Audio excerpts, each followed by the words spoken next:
70년대 후반과 80년대 대학을 들어가는 자녀들에게 부모가 하는 많은 말들 중에 이런 말들이 있었습니다. 90년대 초반에 대학을 들어간 자녀에게도 이런 말들을 많이 했었는데요. 절대로 데모하지 마라. 힘들게, 얼마나 힘들게 대학 들어갔는데 절대로 데모하지 마라. 이렇게 70년대 후반과 80년대 그리고 90년대 초반까지 대학을 들어간 자녀를 향해서 부모가 신신당부를 했습니다. 그런데 그런 신신당부에도 불구하고 데모에 뛰어드는 자녀들이 정말로 많았습니다. 비록 그 세대의 사람들이 모든 것을 다 잘한 것은 아니지만 분명한 것은 한국의 독재정치, 군사정치 속에서 그들이 그 부모의 신신당부를 다 뿌리치고 거리에 뛰쳐나와서 자유를 외치고 민주를 외쳤던 것이 결국 오늘의 한국 사회를 만들기도 했습니다. 그러한 노력 가운데에는 그들은 때로는 많은 억압도 당해야 되고 어떤 이들은 죽음을 당했고 어떤 이들은 감옥에서 군대에서 많은 시련을 겪기도 해야 했습니다. 부모가 그렇게 신신당부했지만 말을 듣지 않고 거리로 뛰쳐나가 자유와 민주를 외쳤던 자녀들을 생각해 보면요, 항상 시대의 격동기에는 그러한 자녀들이 있었습니다. 조선 말기에도요, 부모의 어떤 탄탄한 경제 재정 어떤 기반, 정치 세력의 기반, 그냥 가만히 살면 정말로 잘 살 수 있었을 텐데 조선의 근대화, 조선의 독립, 조선의 해방을 위해서 모든 재산을 다 팔아버리고 나중에는요, 자기 딸을 고아원에 맡기면서까지 조선의 독립과 해방을 위해서 싸웠던 이희영 독립운동가라는 분도 있었습니다. 그분뿐만이 아니죠. 많은 그 시대의 자녀들이 독립과 해방과 자유를 위해서 그 당시에 부모의 선입견과 부모의 가치관과 어떤 부모의 권력과 혹은 부모의 어떤 전통을 다 포기하고 뛰쳐나와서 그 시대가 요구하는 자유, 그 시대가 요구하는 해방, 그것을 향해서 밖으로 뛰쳐나왔습니다. 그런 자녀들을 보면서 우리는 이런 생각을 할 수 있습니다. 야, 훌륭하다, 대단하다 라고 생각할 수 있습니다.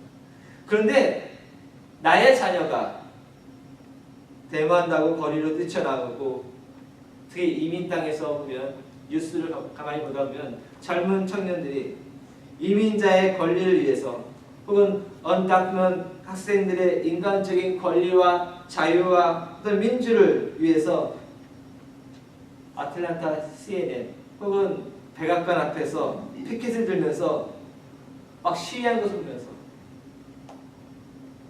만약에 정말 그렇게 나의 자녀가 그렇게 하고 있다면 똑같이 대단하다, 훌륭하다 말할 수 있을까 한번 생각해 보게 됩니다. 아마도 오늘 말씀에서 예수님의 식구들이 문 앞까지 몰려온 것처럼 어쩌면 우리도 자녀가 있는 곳까지 몰려갈 것입니다. 이민 땅에서 어떻게 너를 키웠는데, 야, 그런 것은 너 말고 할 사람 너무 많다. 걱정하지 마라. 세상이 너 하나로 바뀌겠냐? 넌 아직 어려. 아직 세상을 정말 모른다. 세상은 그런다고 되는 게 아니야. 이런 말들과 마음으로 자녀를 향해 이렇게 소리칠 겁니다. 그런데요, 정말 우리의 자녀가 그 아틀란타 CNN 앞에서 피켓 들고 시위하고 있으면 정말 그 마음이 클 거예요. 아니면 뛰쳐나갈지도 모릅니다. 그 앞까지. 예수님의 식구들처럼 말이죠. 그런데 그런 말들, 너밖에 없냐? 너 하나 된다고 되겠어? 나는 이 말들은 단순히 나의 말 혹은 우리들의 말뿐만 아니라 모든 시대를 겪으면서 격동기를 지내왔던 자녀들이 들었던 소리들입니다. 그리고 이 시대에 이 순간에도 우리의 자녀들이 어른들로부터 듣는, 부모로부터 듣는 소리이기도 합니다. 그런데 우리는 정말로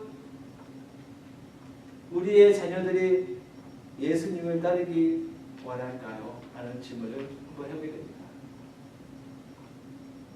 정말로 우리는 우리의 자녀들이 정말로 예수님을 따르기 원할까요?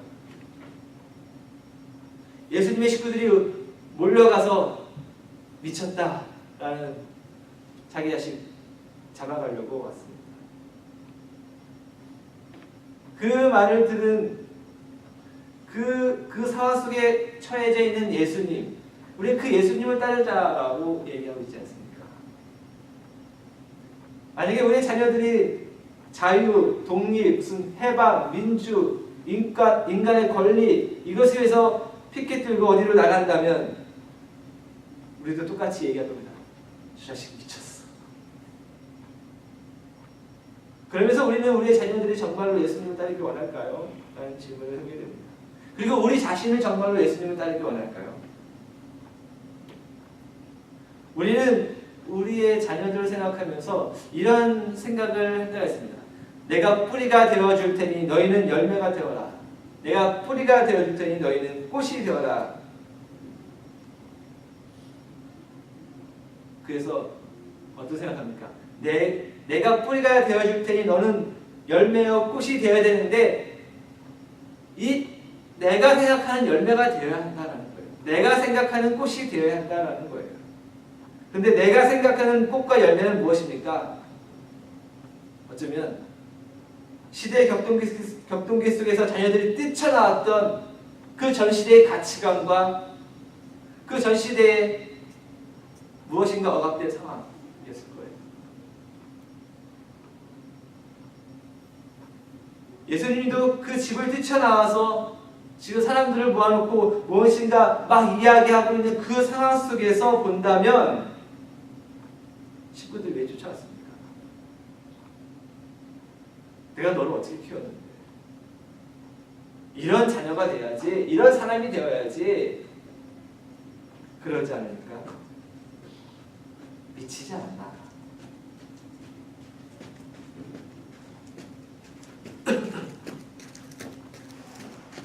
우리는 잘 생각해야 돼요. 한 가정이라는 곳에서요. 나는 뿌리고 너는 열매다 라는 것은 없습니다. 가정 안에서요. 모두가 열매입니다. 가정 안에서요. 모두가 꽃입니다. 내가 뿌리가 될 테니 너는 열매가 되어라? 아니요. 내가 열매되는 모습을 바라보면서 자녀들이 열매가 되는 거예요. 내가 꽃이 되는 것을 바라보면서 나의 자녀들이 꽃이 되는 거예요. 내가 열매되는 것을 바라보면서 나의 아내가, 나의 남편이 열매가 되고 꽃이 되는 거예요. 나는 뿌리가 될 테니 너는 열매가 되라. 그것만큼 나의 자녀를 억압하는 거 없습니다. 나의 가치관이 얽매이게 하고 내가 생각하는 고집과 아집에 얽매이게 합니다. 정말로 우리가 하루하루 살아가는 삶의 가치관과 양심과 자녀의 삶, 그리고 어떻게 보면 정말 우리의 남은 인생의 후반부를 향한 그 길이 정말 예수님을 따르기를 원하는 길일까 한번 생각해 보게 됩니다. 아니면 예수님이 나를 따르고 나의 자녀를 뒤에서 따라주고 내 뒤를 봐주고 내가 하는 일들을 뒤처리해 주기를 바라고 있지는 않을까요? 예수님이 갔던 그 길을 내가 따라가는 것이 아니라 내가 가는 길마다 내가 심는 그 씨앗마다 예수님이 마술망치 하나 들고 여기 심었어? 뿅 30배, 뿅 60배, 뿅 100배 이러기를 우리는 바라고 있지 않은가 생각해 보아야겠습니다. 그런데 생각해 보면 그 씨앗이 내가 심은 씨앗이 정말로 예수님이 원하는 씨앗인가 내가 원하는 씨앗인가 이 세상 살기 위해서 내가 요구하고 있는 기준의 씨앗인가? 가정이라는 밭에 내가 심은 씨앗, 직장이라는 밭에 내가 심은 씨앗, 내가 하는 일에 내가 심은 씨앗, 어떤 씨앗인가 생각해 보아야 되겠어요. 이렇게는 살아야 되지 않겠어? 라고 말하는 어떤 기준의 씨앗은 아닌가. 그러나 하나님이 한 번도 요구하지 않은 기준의 씨앗일 때가 있습니다. 어쩌면 우리는 우리의 부모의 세대가 우리에게 남겨준 너만은 자유, 독립, 해방, 민주 이거는 다른 애들이 하는 거고 너만은 평범하게 잘 먹고 잘 살고 그냥 평범하게 살더라. 열심히 공부해서 무엇이 되라는 기준, 너 하나 뭐 한다고 세상 바뀌는 것 아무것도 없으니 너는 네 할 일이라 하라 라고 말하면서 너의 할 일을 우리가 지정해 주는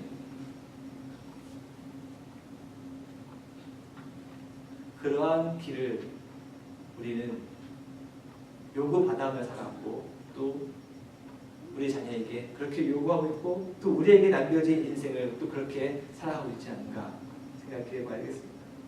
세상이 원하는 가치관과 전통과 부모가 원하는 안전하게, 너만은 조용하게, 안전하게, 행복하게, 너만은 평범하게 살라는 이 모든 것을 우리에게, 우리 자신에게, 우리 자녀에게 요구한다는 것입니다. 그러고 보면 예수님의 식구들을 충분히 우리는 이해할 수 있어요. 쟤는 미쳤다. 쟤 미쳤다. 소문 듣고 온 것입니다. 뿐만 아니라 예루살렘에서 온 서기관들 말로도 미쳤거나 아니면 귀신 들렸거나 그냥 조용히 편안하게 아니 평범하게 살기를 원하는 부모의 마음, 식구들의 마음이죠. 그런데 어느 날 미친놈 소리를 듣고 있는 겁니다. 귀신 들렸다라는 소리를 듣고 있는 겁니다. 그래서 찾아왔습니다. 사람들이 모여있어서 어떻게 할지를 모릅니다. 그런데 가만히 보니 미친 것 같지는 않은데 그 말에 힘이 있고 열정이 있고 그 말과 행동에 사랑이 있습니다.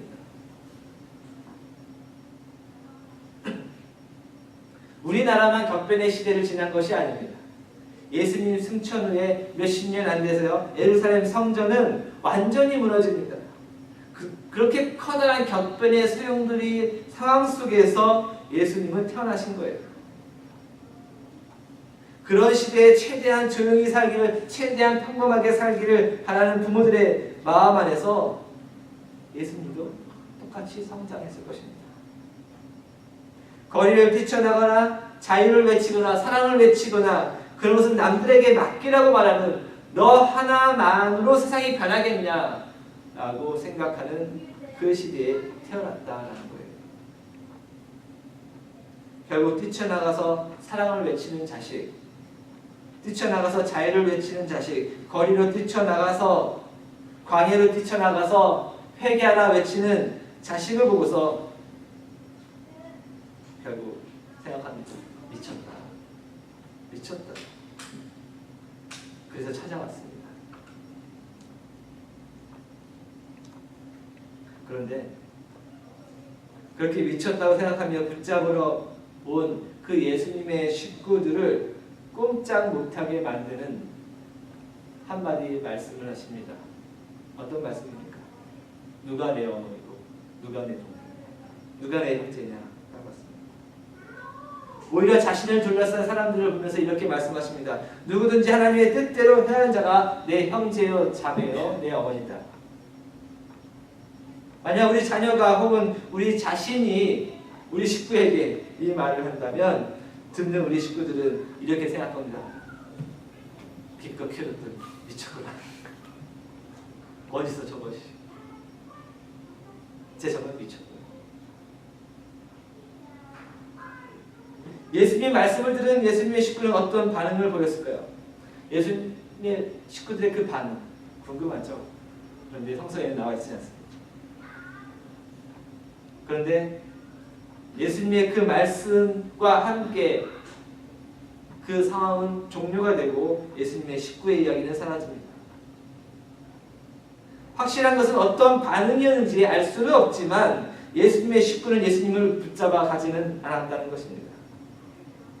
누구든지 하나님의 뜻대로 행하는 자가 내 형제요 자매요 어머니라 라는 이 말씀 속에서 예수님은 자신의 부모 세대가 자녀들에게 요구하는 평안함, 안전함을 완전히 거부한 것입니다. 너만은 조용히 시대를 개혁하는 것은 남들이 라고 말하는 그런 시대의 격동기 속에서 예수님은 그것을 거부한 겁니다. 사람의 뜻을 거부하고 사람이 세우는 인생의 기준을 거부하고 사람이 요구하는 정상적인 평범한 안정한 삶의 기준을 거부하고 하나님 뜻대로 행하겠다 라고 예수님 본인의 앞뒤의 인생을 목표를 정확하게 그 식구들에게 말씀해 주시고 자기와 함께한 사람에게 이야기해 주신 겁니다. 그러고 나서 예수님의 식구는 이 말 후에 그 상황과 함께 사라져 버립니다. 우리의 자녀가 예수님을 따르기 원한다면, 우리가 예수님을 따르기 원한다면 우리도 외쳐야 합니다. 우리가 어떻게 살아야 한다는 어떤 조건도 어떤 기준으로 살아야 한다는 우리의 과거가 우리에게 전해준 그 모든 것들 평범하게 조용하게 안전하게 안정되게 살아야 한다는 그 삶의 유혹을 향해서 과감하게 외쳐야 합니다. 어떻게 해요? 차라리 미치게 살겠다. 차라리 미치게 살겠다. 우리 이렇게 외쳐야 돼요. 가만히 살라는, 공부만 하면서 가만히 살라는, 평범하게 살라는, 내 옆에서 쭉 살라는, 안정된 직장에서 살라는. 그러고 보니 제가 항상 주희한테 말하는 게 있어요. 공무원이 되라. 공무원만큼 참 안정된 게 없더라고요. 생각해보면. 그런 세상의 유혹 앞에 광야로 뛰쳐나가라. 자유를 외치고 사랑을 외치고 사람에 대한 열정을 외쳐라. 이와 같이 하나님의 뜻대로 행하라. 이런 미치는 삶을 살아라 라고 우리는 우리 자신에게 남은 우리의 인생을 향해서 그리고 우리의 자녀를 향해서 말해야 되겠습니다. 제가 아직 많은 인생을 산 것은 아니지만 제가 아직도 그리고 매일같이 저 자신을 향해서 후회하는 것이 있습니다. 한 번도 어떤 것에 미치지 않았다는 거예요. 한 곳에 미쳐버렸는데 그것이 잘못된 길이라면, 그것이 막힌 길이라면 이러한 불안감이 항상 엄습했기 때문입니다. 귀신 들렸다는 것은 잘못되었어도 미쳤다고 예수님을 생각했다면 그것은 맞을 것입니다. 왜냐하면 하나님의 뜻대로 행함에 미쳐 있었기 때문입니다. 사람들이 안식일에 사람을 고치나 못 고치나 고치기만 해와 벼르고 있을 때에 사람에 대한 열정과 사랑에 미쳐서 그들의 그런 모습에 오히려 분노하며 그 사람을 고쳐주고 귀신을 내어쫓기도 합니다. 하나님의 뜻대로 행하고자 하는 그 예수님의 모습이 남들에게는 미친 것처럼 보이고 잘못된 것처럼 보이지만 위험한 것처럼 보이지만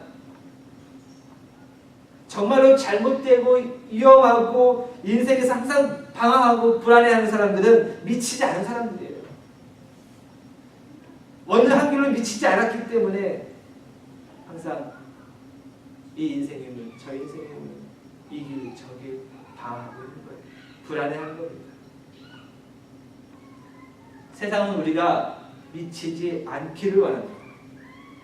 하나님의 뜻에 따라 행동하며 사람에 대한 열정과 사랑이 그 어느 누구보다도 미쳤던 예수님의 모습을 향해서 예루살렘 서기관들은 귀신 들렸다라고 말한 것처럼 세상은 우리 향해 그렇게 얘기한다는 거예요. 그래서 흔히 옛날에 이런 말 하지 않습니까? 예술쟁이 됐다. 뭐 이런 말 하지 않습니까? 마치 귀신 들렸다라는 표현처럼 말이죠. 세상은 사람이 미치는 것을 원하지 않습니다. 세상의 교육은요, 잘 보면 세상에 잘 맞춰 나가는 사람, 어떻게 보면 세상이 잘 돌아갈 때 하나의 톱니바퀴가 되는 것을 원하지, 그 세상을 어떤 진실로 향해서, 그 세상을 어떤 자유를 향해서, 그 세상을 어떤 독립과 해방을 향해서 나아가는 것을, 하나님의 나라를 향해서 나아가는 것을 원하지는 않습니다. 그런 것에 미치는 사람들을, 예루살렘 사람들은 귀신 들렸다고 말하고, 요즘 세대 어떤 사람들은 종북이다라고 말하기도 합니다. 그러나 이런 제목을 다 떠나서요, 세상의 교육을 받으며 자라는 우리의 자녀들에게도, 그리고 우리들 자신들에게도 마찬가지로 미치는 것을 원하지 않습니다. 우리가 미치지 못하는 것은 세상의 교육으로 인한 결과예요. 사실은. 또한 두려움입니다. 정말로 내가 하나에 미친다면 다른 것들은 누가 책임져 줄까? 예수님께서 십자가의 죽음을 향해서 미치게 앞으로만 직진합니다. 자신을 배신한 제자들, 저것들 어떻게 하지? 예수님의 마음을 모르는 제자들, 어떤 일들이 앞으로 닥칠지 모르는 제자들, 절망할 수밖에 없는 제자들, 저것들 두고 내가 어떻게 살아가지? 어떻게 십자가에 가지? 저것들 두고서 내가 어떻게 하늘로 올라가지? 아니요. 그냥 자신의 길로 미치게 앞으로 나갔습니다. 그러니까 성령 하나님께서 책임져 주셨습니다. 예수님 승천 후 모여있던 제자들에게 임하신 성령 하나님, 그들의 입에서 기도가 터져나오게 하고, 그들의 입에서 예수 그리스도는 하나님의 아들이다라고 과감하게 터져나오게 합니다. 오히려 예수님이 하늘로 올라가고 나니까 성령 하나님께서 그 제자를 붙잡아 주십니다. 성령 하나님께서 임하시니 그들의 삶도 남들 보기에는 미친 듯이 보입니다. 그래서 사람들이 말하지 않습니까? 대낮부터 술 취했냐. 내가 미치지 못하는 두려움은 하나님께서 나의 모든 상황과 나의 식구들과 나의 모든 것들을 책임져 주신다는 그 신뢰, 그 식구들에게도 그 식구들의 하나님이 계시다는 하나님을 향한 신뢰, 이것이 어쩌면 부족하기 때문인지는 모릅니다. 그러나 저 역시 마찬가지입니다. 우리는 모두 사람인지라 이 두려움에서 완전히 벗어날 수도 없고, 그런 하나님에 대한 절대적인 신뢰를 사실 가기가 너무나 힘듭니다. 그러나요, 결국 언젠가 우리가 죽을 때에, 우리가 하늘로 갈 때에 우리는 우리가 쌓아놓은 재산만 못 가지고 가는 것이 아니라 나의 평생을 같이 했던 아내도 남편도 자식도 못 가지고 갑니다. 죽으면 모든 것이 끝입니다. 철저한 죽음입니다. 그 죽음 앞에서 우리는 남기고 가는 모든 사랑하던 사람들을 하나님의 손에 맡기고 갈 수밖에 없습니다. 결국 언젠가는 철저한 죽음 앞에서 남겨진 사람들을 하나님 앞에 맡겨야 하는 절대적인 신뢰를 할 수밖에 없다는 거예요. 그렇지 않습니까? 우리는 우리의 죽음 앞에서 그런 절대적인 신뢰를 가질 수밖에 없다는 거예요. 우리는 하루를 살아갑니다. 이 하루의 이 순간이 죽음이 저 멀리 있는 것이 결코 아닐 것입니다. 우리는 그 죽음 앞에서의 절대적인 신뢰를 오늘 이 순간부터 배워야 되겠습니다. 생각해 보십시오. 내가 죽으면 나의 자녀는 어떻게 살까? 고민하면서 죽을 것입니까? 아니요. 하나님, 예수님께서 저들을 용서하여 주시옵소서라고 말씀하셨던 것처럼 하나님 손에 맡기는 거예요.